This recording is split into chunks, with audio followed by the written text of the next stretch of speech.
यदि संसार में आपको भव सागर से पार जाना है और जिंदगानी सफल बनानी है तो काम करते रहो और नाम ना भूलो। कैसे नाम जपें काम के समय मैं करके बताता हूं। कैसे करना चाहिए? सबसे पहले जब हम सोकर उठें तो हमें क्या करना चाहिए?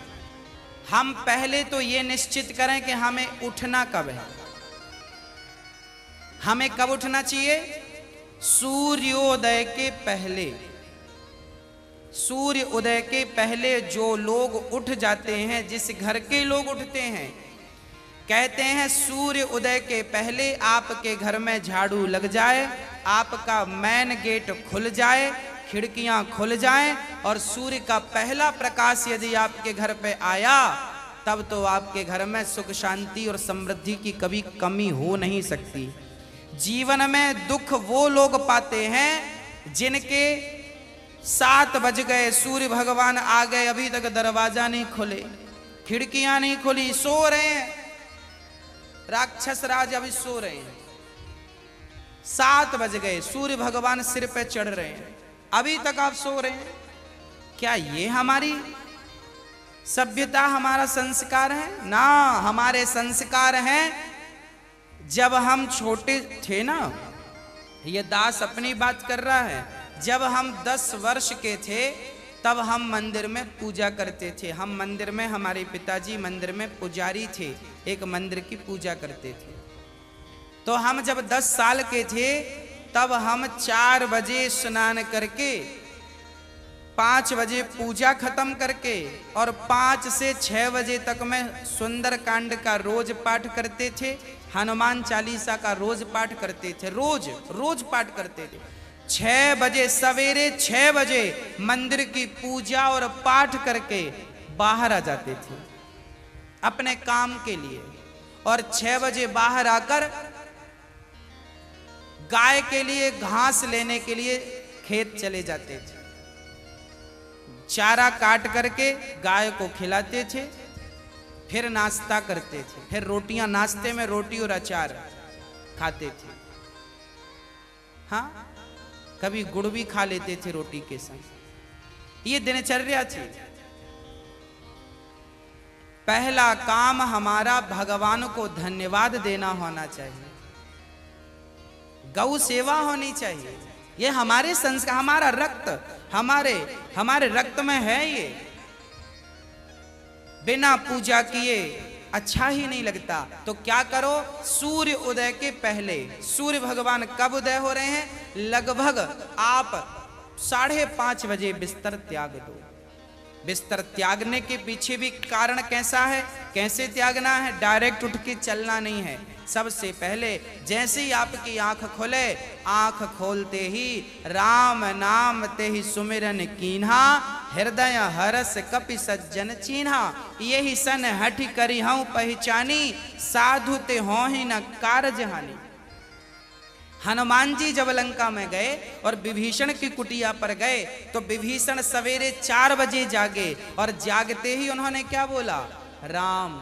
अर्थात आप जब जागें तो जागते ही राधे कृष्ण, सीताराम, श्रीमन नारायण, भगवान का नाम हरे कृष्ण कृष्ण कृष्ण हरे जपें।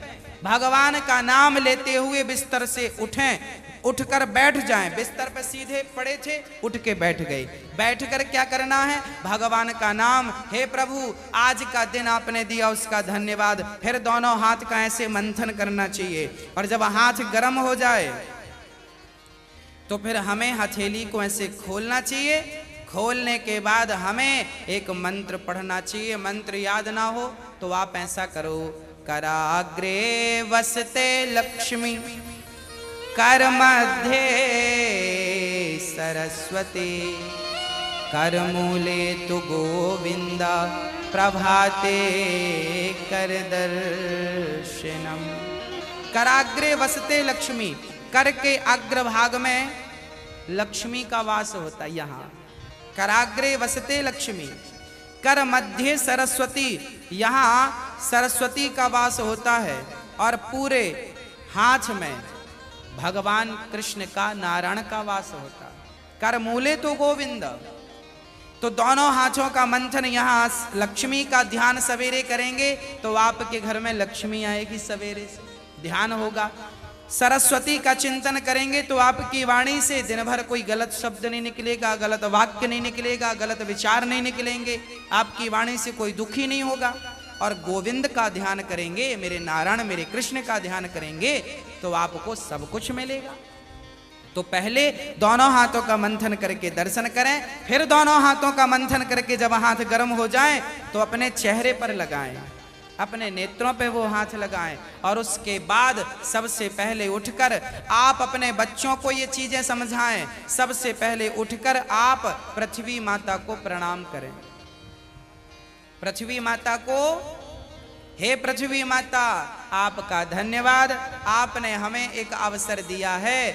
आपके ऊपर हम कितना पाप करते हैं, हाँ, मलमूत्र जैसी गंदगी त्यागने के लिए हम मजबूर हैं। माँ हमें क्षमा करना, पृथ्वी माँ को प्रणाम करना चाहिए। उसके बाद आप अपना पांव बिस्तर के नीचे रखें, हाँ, उसके बाद बिस्तर के नीचे पांव रखें। और सबसे पहले सवेरे बढ़िया सा पानी पेट भर के पीना चाहिए। मैं थोड़ा स्वास्थ्य की बात भी आपके लिए कर दूं। बच्चों को तो जानकर रात के तांबे का बर्तन जानते हैं, कॉपर, तांबे के लोटे में धुलकर पानी भर दो, उसे ढक दो और वही तांबे के बर्तन में जो रात भर से पानी पड़ा था उस पानी को सवेरे बच्चों को पिलाओ। वो तांबे के पात्र का जब पानी बच्चे पिएंगे तो वो बच्चों की बुद्धि प्रखर होगी, बच्चे प्रखर बुद्धि वाले होंगे। यदि आपके घर में चांदी का सिक्का है तो आप लोटे पर चांदी का सिक्का भी डाल सकते हैं, नहीं है तो कोई बात नहीं। चांदी का सिक्का जब लोटे पे डालेंगे और उसमें पानी भरेंगे, पानी का स्पर्श चांदी और तांबे से जब होता है तो पानी शुद्ध हो जाता है, पानी के दोष समाप्त हो जाते हैं और पानी की शक्ति बढ़ जाती है। अरे फिल्टर करने वाली मशीनें जो आपने घर में लगवा रखी हैं, आरओ, ये क्या करते हैं? ये पानी वेग से जाता है, टकराता है, टकराने से पानी की शक्ति घटती और बढ़ती है। सबसे ज्यादा शक्तिशाली पानी कौन सा? झरने का पानी। गंगा का पानी शक्तिशाली क्यों है? क्योंकि वो हजारों किलोमीटर की यात्रा करता है, पानी पत्थर से टकराता है, उसकी शक्ति बढ़ जाती है। तो चांदी और कॉपर की जब पानी स्पर्श करता है तो उसकी शक्ति बढ़ जाती है। वो पानी आप अपने बच्चों को पिलाएं, आप पिएं। 1 लीटर पानी सुबह बच्चों को पिलाएं उठकर। और बच्चों को जब पानी पिलाएंगे, पेट में पानी जाएगा तो पेट की सारी गंदगी साफ होगी, आप अपनी क्रियाओं से निवृत्त हों। और उसके बाद आप स्वच्छ कपड़े पहने और सबसे पहले हिंदू परंपरा के अनुसार 1 लोटे में जल भरें, तांबे के लोटे में, और सबसे पहले बच्चों के हाथ से 1 लोटा जल सूर्य भगवान को चढ़वाएं। जिसकी बुद्धि बिल्कुल शून्य है, जिन बच्चों की बुद्धि कम है या शून्य है, ऐसे बच्चे यदि जल चढ़ाएं तो उनकी बुद्धि प्रखर हो जाती है सूर्य नारायण की कृपा से। आप सभी बच्चों को, हम सब हिंदुओं को, चाहे वो स्त्री हो या पुरुष हो, बालक हो या बालिका हो, सबको सूर्य भगवान को जल चढ़ाना चाहिए। कैसे चढ़ाएं? ओम सूर्याय नमः, आदित्याय नमः, भौमाय नमः, खगाय नमः, भास्कराय नमः। सूर्य भगवान के 12 नाम आप ले लीजिए और जल चढ़ाइए, सूर्य भगवान को प्रणाम कीजिए। खड़े खड़े 7 बार घूम जाइए, प्रदक्षिणा कीजिए। सूर्य भगवान की 7 परिक्रमा होती हैं, 7 प्रदक्षिणा कीजिए सूर्य भगवान की। और उसके बाद यदि आप पति पत्नी में कोई खटापटी चल रही है, झगड़ा चल रहा है, तो आप भी जल चढ़ाएं सूर्य भगवान को, पर उसमें आप थोड़ा सा गुड़ डाल लें, गुड़, मीठा पानी। जब मीठा जल चढ़ाएंगे सूर्य भगवान को तो आपके रिश्तों में मिठास बनी रहेगी। और मैं आपको बता दूं कि आप अपने बच्चों को जो जल चढ़वाएं वो सादा जल ना चढ़वाएं, उसमें थोड़ी कुमकुम डाल लो, रोली लाल कर लो पानी को, लाल पानी सूर्य भगवान को चढ़ाओ। रंगीन पानी सूर्य भगवान को, या चंदन घिस के डाल लो, एक केसर का पत्ता डाल लो, ऐसा रंगीन पानी जब सूर्य भगवान को चढ़ाएंगे तो आपके जीवन में भी नाना प्रकार के भक्ति के रंग, प्रेम के रंग, ज्ञान के रंग चढ़ेंगे। हाँ, तो सूर्य भगवान को प्रणाम करो। उसके बाद आप अपने घर से जो आपके मंदिर हैं घर पे, ठाकुर जी को बढ़िया पूजन करो। एक थाली साफ करो, थाली में बढ़िया सा एक स्टार बनाओ, चंदन का स्टार बनाओ, चंदन से स्टार बनाओ। उस स्टार, चंदन से स्टार बनाकर बीच में ओम ओम ओम लिखना चाहिए। और फिर जो खंड बचेंगे ना, स्टार बनाएंगे तो बीच में ओम लिखेंगे। आजू बाजू जो खंड बचेंगे उनमें आपको लिखना है, या तो आप लिखें श्री राधा कृष्णाभ्याम नमः, या तो आप लिखें श्रीमन नारायण, है ना। आपके जो भी इष्ट हैं उनका नाम लिखें। श्री राधा, एक खंड में लिखें श्री, फिर एक में रा, फिर धा, फिर राधा हो गया, फिर श्री कृष्णाभ्याम नमः ऐसा लिखें। श्री सीतारामाभ्याम नमः भी लिख सकते हैं। ऐसा लिख के फिर लड्डू गोपाल जी को उस पर बिठाओ।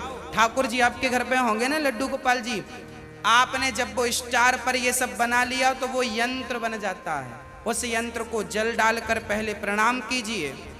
जल डाल के प्रणाम करके फिर उसे आप प्रेम से प्रणाम कीजिए, और प्रणाम करके फिर ठाकुर जी को बिठाइए। ऐसे देखिए टीवी पे दिख रहा है, ऐसे आपको बनाना है। ऐसे आपको बना के ओम, फिर उसमें तुलसी का पत्ता चढ़ाइए लिख करके सब में, और फिर उसको प्रणाम कीजिए, जल चढ़ाइए, तुलसी चढ़ाइए। ये एक यंत्र बन गया, और इसे प्रणाम कीजिए। फिर इसके ऊपर ठाकुर जी को बिठाइए, गोविंद को बिठाइए, बिहारी जी को बिठाइए, और बिठाकर फिर उन्हें स्नान कराइए। प्रेम से स्नान कराइए। कैसे स्नान कराएं? ऐसे स्नान कराएं, और बोलते रहिए श्रीमन नारायण नारायण नारायण। कुछ नहीं आए तो नारायण नारायण कीर्तन करते श्रीमन नारायण नारायण। ऐसे जल चढ़ाओ। जल चढ़ाने के बाद भगवान को अपनी गोद पर बिठाओ।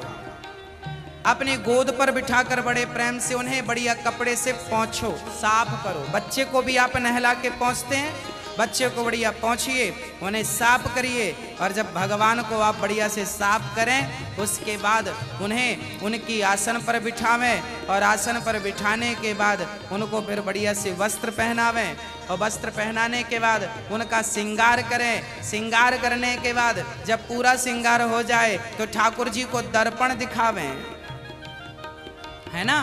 फिर भगवान जी को दर्पण, आप लोग भी दर्पण देखते हैं कि नहीं? ऐसे ही ठाकुर जी को दर्पण दिखाना चाहिए। प्रभु देखिए आज दास ने आपका ऐसे श्रृंगार किया है, ये आपका श्रृंगार है, ऐसे दर्पण दिखाओ भगवान को। हाँ, भगवान को बढ़िया सा दर्पण दिखाओ। भगवान को दर्पण दिखाकर फिर उनको प्रणाम करो, और प्रणाम करते हुए कहो त्वमेव माता। बोलो मेरे संग सभी लोग, बोलो त्वमेव माता च पिता त्वमेव, त्वमेव बन्धुश्च सखा त्वमेव, त्वमेव विद्या द्रविडं त्वमेव, त्वमेव सर्वं मम देव देव। हाथ जोड़कर भगवान से कहो, हे प्रभु आप ही हमारी माँ हैं, हे प्रभु आप ही हमारे पिता हैं, हे गोविंद आपके सिवा हमारा इस सृष्टि में कोई नहीं है। हे प्रभु माना कि मैं अपराधी हूँ, माना कि मैं पापी हूँ, पर मुझे स्वीकार करना आपका ही काम है भगवान। हे नाथ मैं आपको कभी भूलूं नहीं। एक बार जरा सभी बोलिए, हे नाथ मैं आपको कभी भूलूं नहीं, हे नाथ मैं आपको कभी भूलूं नहीं। हे प्रभु मैं सदा आपका स्मरण करता रहूं, सदा आपका चिंतन करता रहूं। हे नाथ मैं आपको कभी भूलूं नहीं। ऐसी हमें प्रार्थना करनी चाहिए, भगवान को प्रणाम करना चाहिए, बढ़िया सी आरती उतारनी चाहिए, बढ़िया सा भोग लगाना चाहिए, और बढ़िया आरती उतार कर देखो भोग भगवान को, कई लोग ना भोग ऐसी रख देते हैं, ऐसे नहीं, भगवान को एक एक तोड़ करके जैसे हम बच्चों को खिलाते वैसे हमें खिलाना चाहिए, भोग ऐसे लगाना चाहिए। खिलाओ 5 बार, कम से कम 5 कौर तो खिलाओ, खिलाओ भगवान को। खिलाने के बाद फिर आचमनी से जल घुमाओ, भगवान को पानी पिलाओ, है ना, पानी पिलाओ भगवान को। बढ़िया पानी पिला के उनका मुंह पोंछो बढ़िया कपड़े से, ऐसे मुंह पोंछो भगवान जी का। मतलब भगवान को अपनी तरह प्यार करना है, बालक की तरह प्यार कर। माँ यशोदा क्या करती, गोद में बिठाती, खिलाती पिलाती, मुंह पोंछती थी। हमें भी वही स्नेह रखना भगवान से। भगवान प्रेम की तो भूखे हैं। वो वस्तुओं के सोना चांदी जिनके पांव लक्ष्मी दबा रही हैं, उन्हें हम क्या पैसा देंगे, उन्हें हम क्या सोना चांदी देंगे। भगवान प्रेम चाहते हैं, सोना चांदी नहीं चाहते। प्रेम से कोई पत्रम पुष्पम फलम तोयम यो में भक्त्या प्रयच्छति, प्रेम से खिलाओ तो सही, भगवान तो सब खाएंगे। प्रेम से खिलाओ, झूठा खिलाओगे तो शबरी माँ ने झूठे बेर खिला दिए। हाँ, सब खाते हैं। प्रेम होना चाहिए। अरे मेरा आपसे प्रेम है ना, तो मैं आपके घर बासी रोटी भी खा लूंगा, और प्रेम नहीं है तो 56 भोग आप दे देना, हमें पसंद नहीं आएंगे। तो आप और हम जब प्रेम के भूखे हैं, तो भगवान क्या वस्तुओं के भूखे हैं? वो प्रेम चाहते हैं, आपका स्नेह चाहते हैं।